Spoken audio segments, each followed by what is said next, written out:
D'abord, le regard de la nature. Parce qu'on nous apprend à regarder la nature autrement. On a déjà commencé depuis quelque temps les formations et on mise sur les formations même d'autres activités que les nôtres, comme D'accord. la danse, parce qu'il y a des grands maîtres euh, européens dans ce domaine-là, l'ikebana. Mais ça, c'est un condensé de premiers cours qu'on D'accord. donne la première Je leçon. pense qu'il y a beaucoup de personnes qui vont s'intéresser à partir de là. Oui, L'art d'entretenir la vie. exactement. Et BG, new épisode, rencontre avec une spécialiste de l'ikebana et bien plus. Alors, salut Shiraz, comment vas-tu? Très bien, merci Ariel. Alors, qui Dis-moi. es-tu?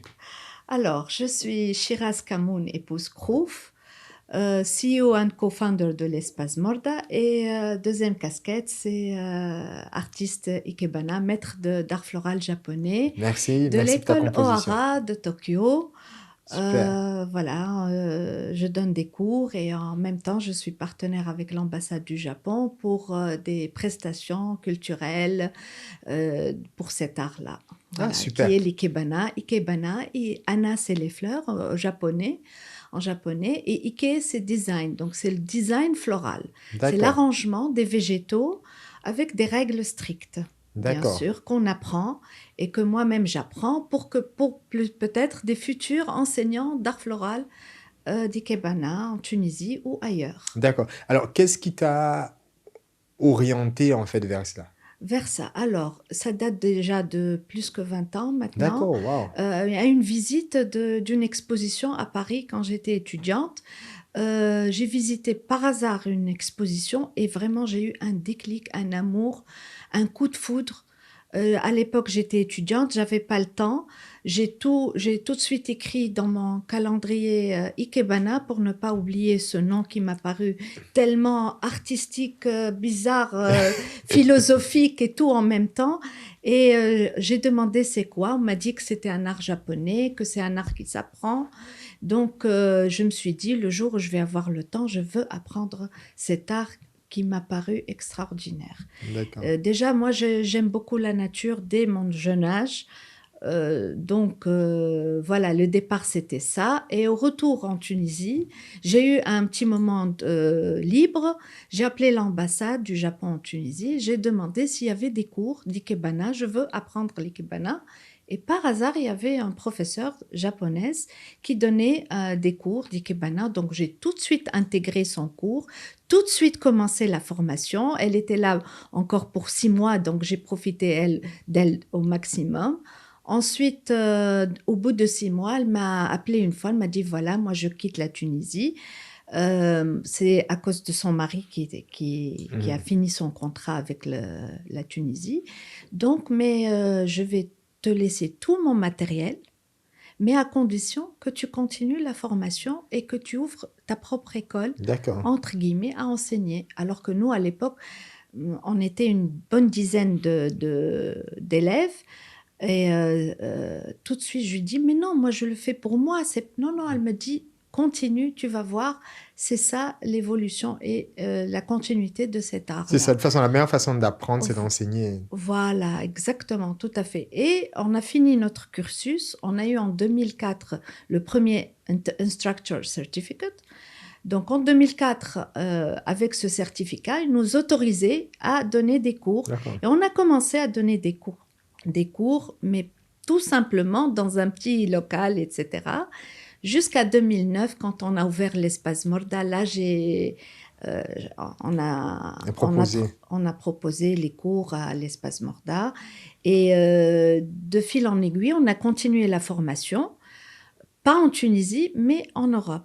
Parce D'accord. que on fait partie, moi et deux autres collègues à moi, Mhm. on fait partie de EOTA. EOTA, c'est European Ohara Teacher Association. D'accord. Donc, c'est une association qui donne des cours de cet art-là, mais cette fois-ci, c'est les Japonais qui viennent en Europe. Donc, pour nous, c'est intéressant. Au lieu d'aller chaque fois au Japon, on apprend ça en Europe. D'accord. Et c'est un challenge que j'ai.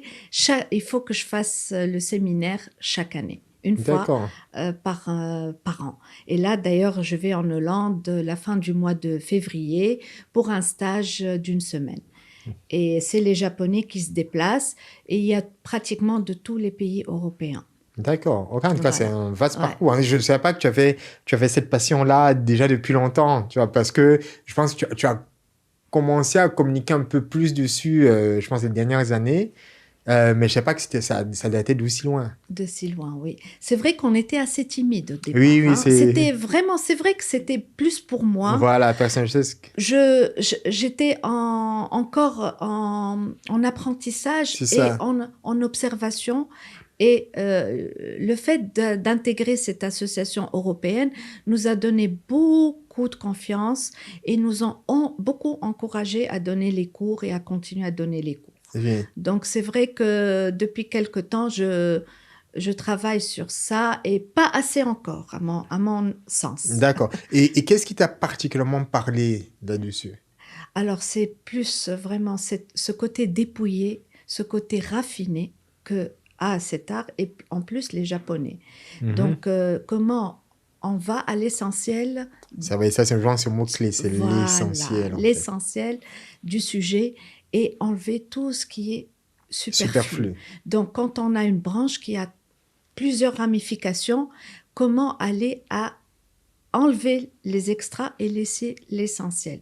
Ça, ce côté-là, c'est vraiment extraordinaire parce que ça t'apprend à être même dans ta vie comme ça.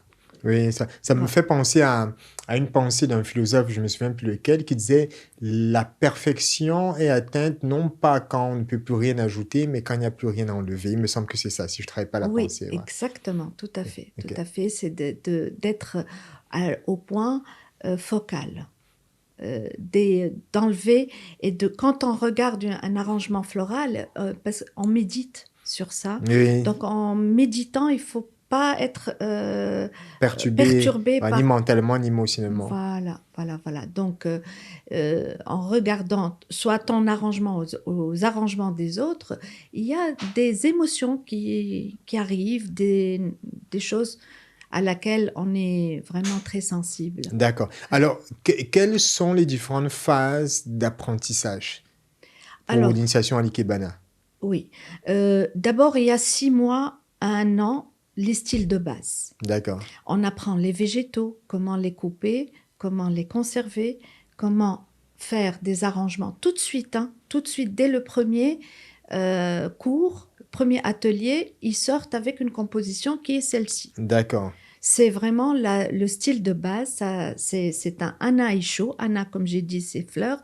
Isho, c'est vertical. Donc, c'est Mhm. une composition verticale qui se dirige vers le ciel pour capter l'énergie du ciel. Ah, que c'est très beau comme C'est très beau, philosophie. oui, oui, très, très beau.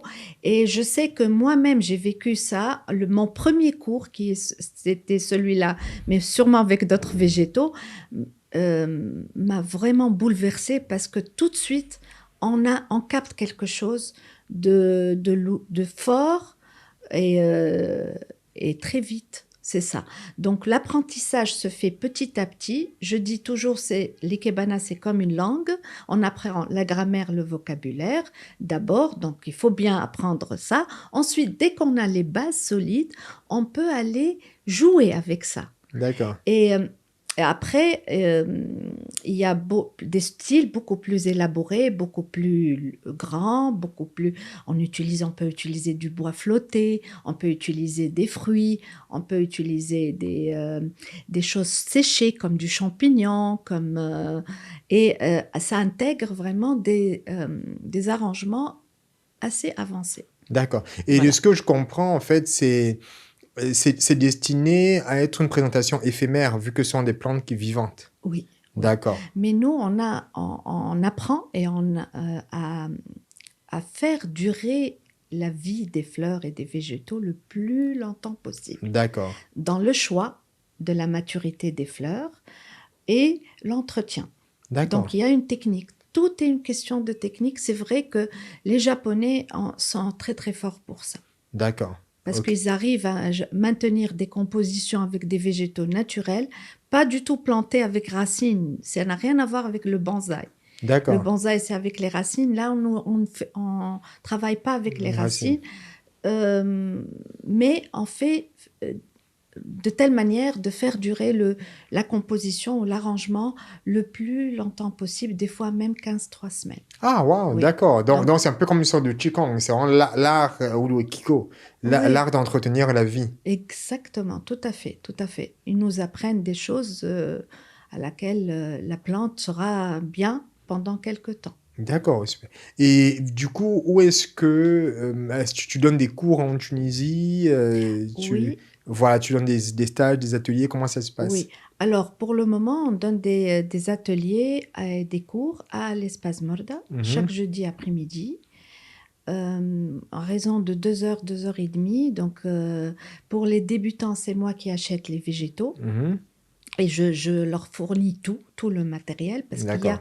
il y a quand même les contenants. Les kenzan, c'est les piques-fleurs Oui, lesquels les seuls Japonais utilisent ça. Ce sont des piques-fleurs en plomb. oui, Euh, et donc, je leur fournis ça en attendant qu'ils se procurent leur propre matériel. Pour les avancer, ils ramènent tout et ils rentrent avec leur composition déjà faite. d'accord. Donc, l'atelier est divisé en trois. Il y a toujours une démonstration. Je parle un peu du style du jour. Mhm, Je fais la démonstration. J'explique les règles. Ensuite, chacun a son matériel, sa table et il travaille. C'est un moment vraiment entre l'élève, l'apprenti et sa composition. Je le laisse tranquille, à moins qu'il ait des questions. Ensuite, je corrige. Mais quand je corrige pratiquement, surtout les débutants, uniquement la grammaire. mhm, Je, je leur laisse le choix ou la possibilité de garder leurs végétaux, le choix des végétaux. oui, J'impose des végétaux, mais s'ils veulent changer quelques branches ou quelque chose, je leur laisse parce que je respecte leur caractère, leur choix, bien etc. sûr. Donc je corrige, je suis un peu intransigeante sur les règles, la grammaire, comme j'ai dit, et le vocabulaire. Donc je vois les grandes lignes ensuite parce qu'il y a toujours dans chaque composition un Il y a côté des où principes, oui. des principes, des règles strictes, mais il y a des Des parties un peu plus auxiliaires, flexibles, des fillers voilà. qu'on peut Voilà. faire à son Changer, goût. c'est ça, exactement. Ok, super. Et alors, est-ce que tu proposes des cours en ligne, ou des formations à distance et tout, ou pas C'est encore? difficile. C'est D'accord. difficile parce que d'abord, je dois corriger, je dois toucher, je D'accord. dois Donc, il y a montrer. un côté kinesthésique qui est Oui, oui, important. oui, oui, oui. Mhm. Par contre, moi, des fois, je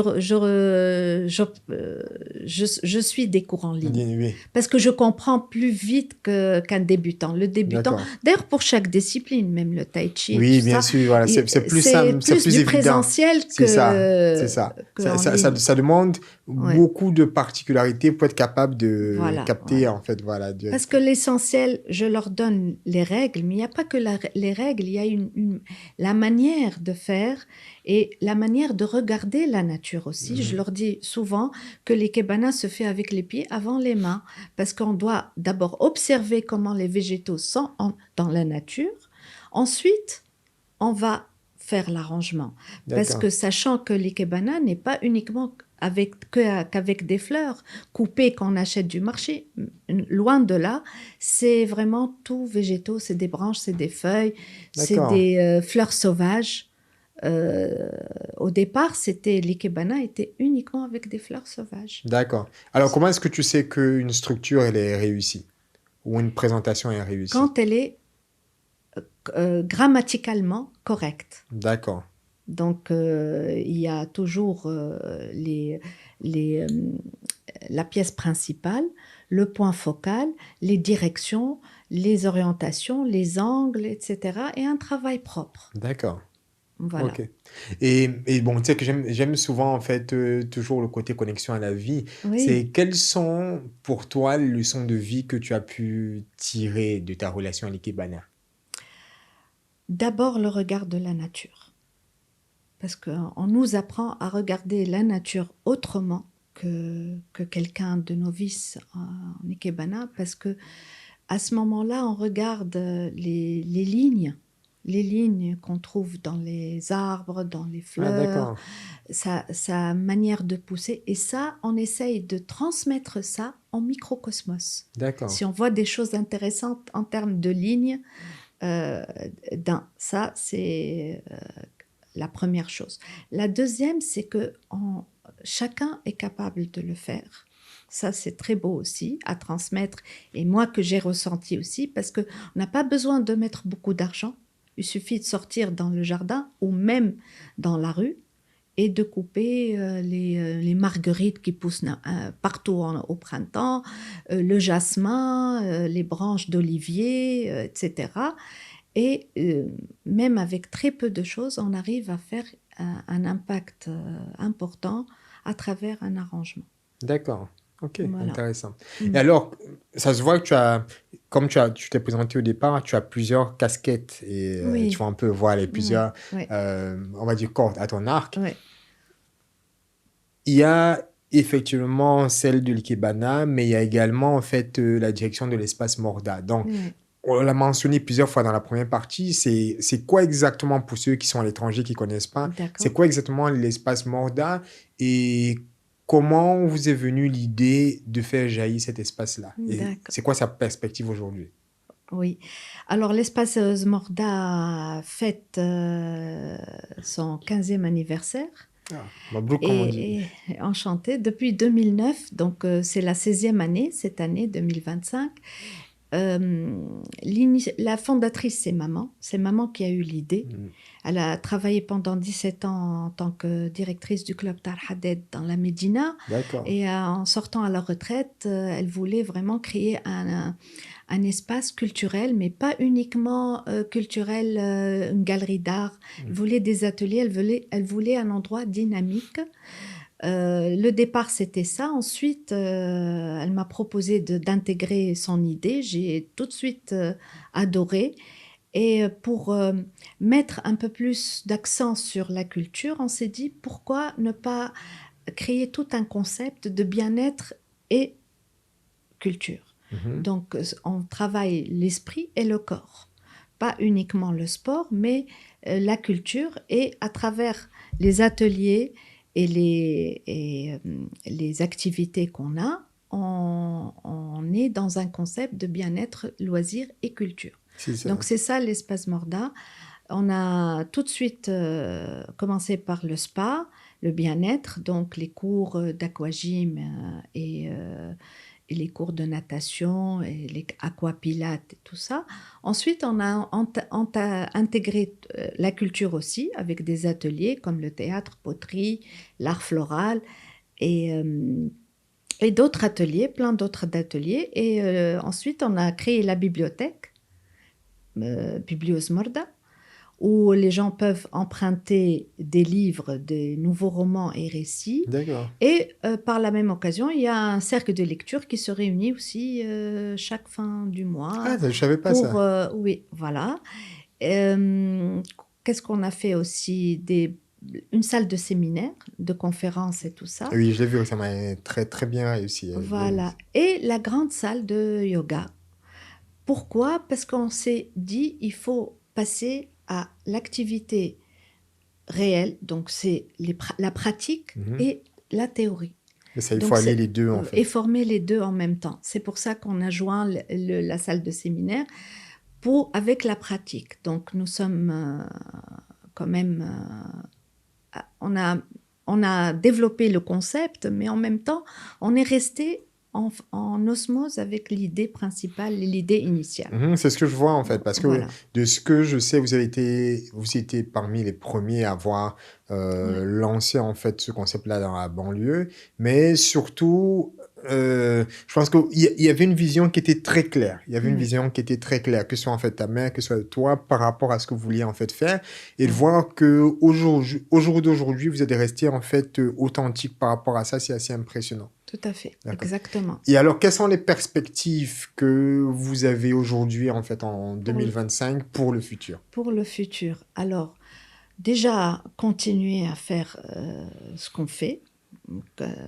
maintenant et on mise beaucoup sur les formations.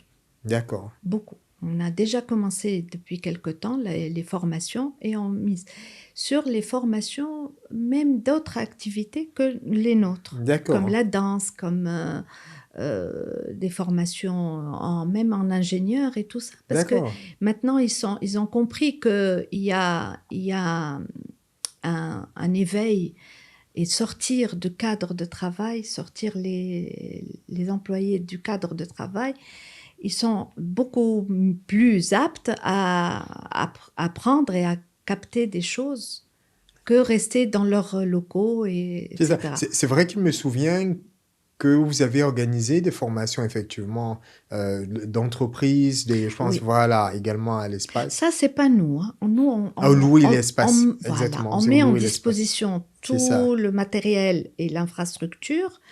Et c'est aux sociétés, aux corporates qui Mhm. organisent ce genre de choses, soit en termes de team building ou en C'est termes de ça. travail, des formations professionnelles. C'est ça. Et c'est vrai quand même que ce que vous offrez est assez particulier parce que c'est un endroit qui semble être complètement déconnecté de tout ce qu'il y a autour. Mhm. Et en même temps, c'est quand même dans la capitale. Oui, C'est comme exact. disons rare. Parce Oui. que pour trouver ça, il faut aller beaucoup plus, un peu, Loin, voilà, il faut beaucoup plus sortir loin. de Tunis. Exactement, il faut sortir de Oui, Tunis. Et là, vous avez quelque chose qui est, c'est voilà, vrai. qui est C'est assez vrai, dans intéressant.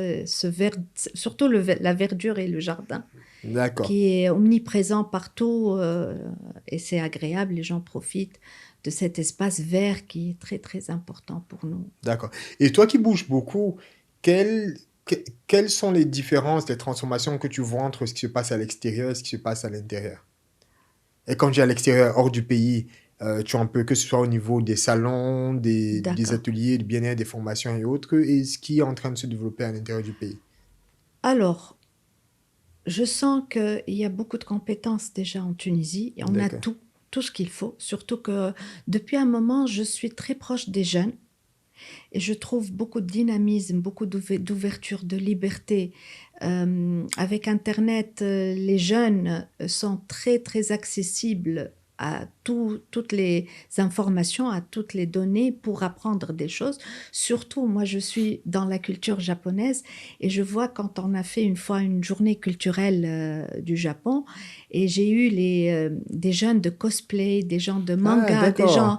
des jeunes et qui sont complètement en osmose avec cette culture sans avoir jamais Mis les visité pieds. le D'accord. Japon ou quitté la Tunisie. Et ça me fait vraiment très plaisir. Il y a même beaucoup qui apprennent la langue japonaise, Mhm. la poésie japonaise, chanter, parler, danser, etc. Et je suis sûre que ce n'est pas uniquement valable pour la culture japonaise, même pour d'autres cultures et d'autres langues, etc. Oui.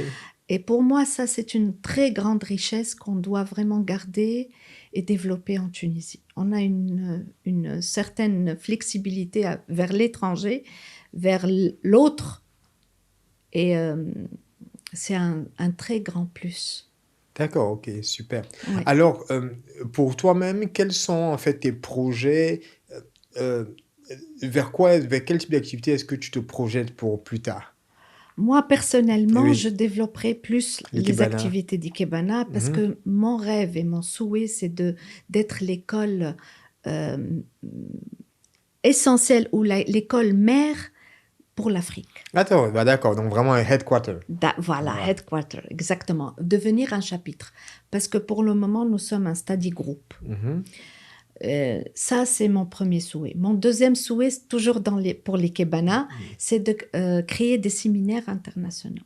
D'accord, super. Donc, inviter des étrangers, pourquoi pas des Japonais aussi, Mhm. donner des cours en Tunisie et ça sera ouvert à tout le monde, aux Africains, aux Européens et aux professeurs japonais ou même des professeurs européens parce qu'il y a des grands maîtres euh, européens dans ce domaine-là, l'ikebana. Donc ça, du côté ikebana. Pour la pratique personnelle, c'est le yoga. D'accord, d'accord. Sinon, pour l'espace Morda, rester encore proche des jeunes, parce que c'est eux l'avenir, et transmettre des valeurs, des choses, et pourquoi pas les incorporer dans la programmation, etc. D'accord, ok. Voilà. Ouais, et c'est vrai aussi Comme que maman qui m'a transmis le, ouais, le le flambeau, flambeau, moi je dois le à la transmettre. prochaine génération. Voilà, voilà. D'accord. Et puis, tu as pour terminer, au niveau de l'espace, je sais que vous avez pas Mm. mal d'activités, en fait, que tu as nommées. Une activité qui a toujours eu beaucoup de succès, quand je dis toujours, c'est avec la perspective que j'ai eu les fois où j'ai visité, c'est Sachant quand que même... Ariel, c'était le premier coach qui a intégré l'espace. l'espace Morda et on a rêvé C'est ça, tous les deux, hein? exactement. Et non, et franchement, c'était très, très beau Oui, moment. Et que ce soit parce que on avait fait, par exemple, l'atelier Aqua Tai Chi, qui oui, était tout premier, en fait, déjà en Afrique, exactement. voilà, du coup, de ce genre-là. Et on avait fait coaching et cooking. Cooking et Voilà, coaching. c'est ça. Yes, yes. Avec, D'ailleurs, un chef c'est ça, japonais exactement. qui C'est a fait ça. sushi. C'est ça, exactement. Où il faisait justement en fait un atelier en fait voilà de sushi, du thé d'Hawaï surtout. Ouais, ouais. Et ça a eu beaucoup beaucoup de Beaucoup, succès. beaucoup de Et donc succès. du coup, un des ateliers que je vois en fait beaucoup au fur et à mesure des Mhm. années qui fonctionne beaucoup à l'espace Morda sont les ateliers de cuisine. Oui. Voilà. Euh, Et qu'est-ce que tu peux nous en dire par rapport à ça? Quel type de personnes sont intéressées et comment est-ce que les personnes peuvent faire en fait pour joindre? alors, pour les ateliers culinaires, c'est vrai qu'on a démarré beaucoup avec les ateliers culinaires parce qu'ils ont eu énormément de succès. Oui, Les gens sont devenus amis d'accord.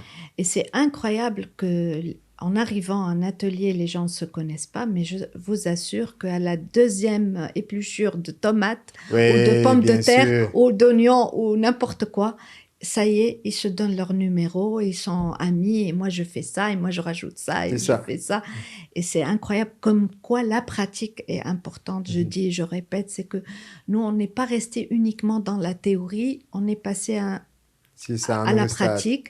Et donc, les gens pratiquent l'atelier culinaire et ensuite, il y a une dégustation. Les gens profitent de ça pour participer à déguster, à donner son avis, etc. Ou bien emmener chez eux. D'accord. Donc, l'idée des ateliers culinaires, maintenant, on les fait plus systématiquement comme au départ. D'accord. Mais on les inclut dans pas mal d'ateliers, que ce soit en team building ou en coaching, ou nous-mêmes, on propose des déjeuners healthy, D'accord. bio, lors des stages. Ils n'ont pas le temps de préparer par eux-mêmes, mais on leur fait profiter de nos ateliers culinaires pour manger équilibré et leur donner des idées de comment manger sainement, avec des plats rapides, simples et healthy. Ok, super, Oui, bravo. voilà. Alors, juste pour revenir ici avant de clôturer, est-ce Oui, que tu peux présenter en fait, voilà, cette plante et parler en fait de ce que ça d'accord. représente pour ceux qui sont des novices dans l'ikebana? Oui, voilà, donc c'est une composition, comme j'ai dit au début de la vidéo, c'est une composition simple, premier style de base qui s'appelle Ana Isho. Et Ana, c'est les fleurs en japonais, Isho, c'est vertical. Donc ici, on a, comme j'ai dit la grammaire, il y a un Oui, sujet et un objet. d'accord. Le sujet ici, c'est le papyrus qui est, on appelle en japonais sushi. Mhm.